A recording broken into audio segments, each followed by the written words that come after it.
Pour bien rouler, une voiture a besoin de roues bien rondes.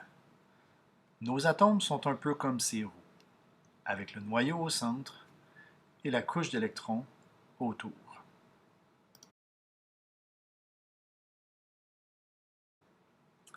Prenons par exemple l'argon, avec ses 3 couches d'électrons. Celles-ci sont toutes pleines, ce qui fait que notre atome est stable, un peu comme une roue de voiture qui tournerait correctement.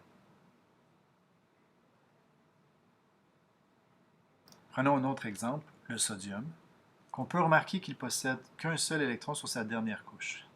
Alors imaginez ce que ça donnerait si on le mettait en dessous de la voiture. Une situation pas très stable.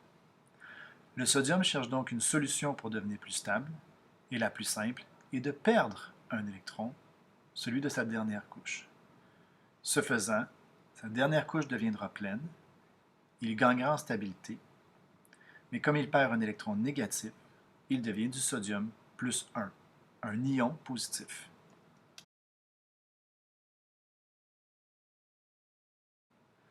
La situation inverse existe dans le cas par exemple du chlore, à qui il manque un électron sur sa deuxième couche, donc une situation pas plus stable.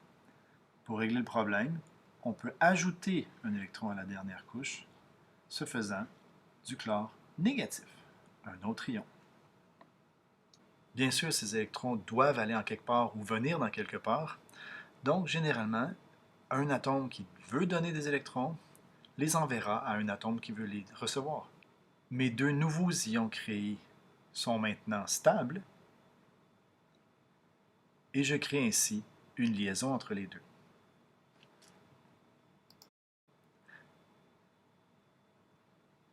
Certains atomes, comme le magnésium, ont 2 électrons à perdre, donc deviendront des ions plus 2. Ou d'autres, 2 électrons à recevoir, pouvant devenir aussi moins 2. Il est aussi possible de le faire avec 3 électrons. Que se passe-t-il par contre quand un atome donne un électron à un autre? Un des deux n'est pas encore stable. Donc, je pourrais avoir besoin d'un deuxième chlore dans ce cas-ci pour que tout le monde puisse acquérir sa stabilité. La molécule ainsi créée